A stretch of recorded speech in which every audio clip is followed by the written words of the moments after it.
umri ndo kama hivi unakwenda na misimu kama hivi inapita.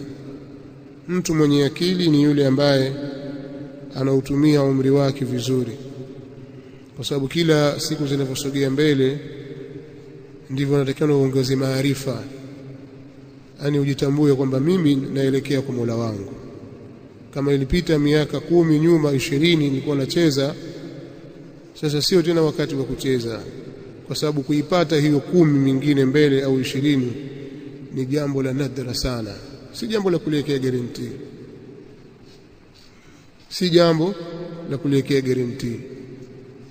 Baada ya miaka 10 wengi katika sisi hapa tutakuwa hatuko, tutakuwepo watu wengine. Sio kama hatuko tumesafiri, tutakuwa hatuko katika hii dunia. Hii ndio hakika hasa. Sasa nini unakitanguliza kwa Mola wako? Kwa hiyo utakana uwe tafattan, uwe mtu mwenye akili, ujue unakoelekea.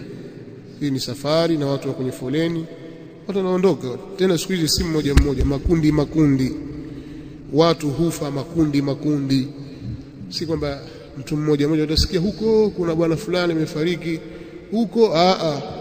Mujitamaa wetu sisi tunazungukana, kila siku yanakuja mambo tofauti tofauti ya kutuzindua kurudi kwa Mola wetu.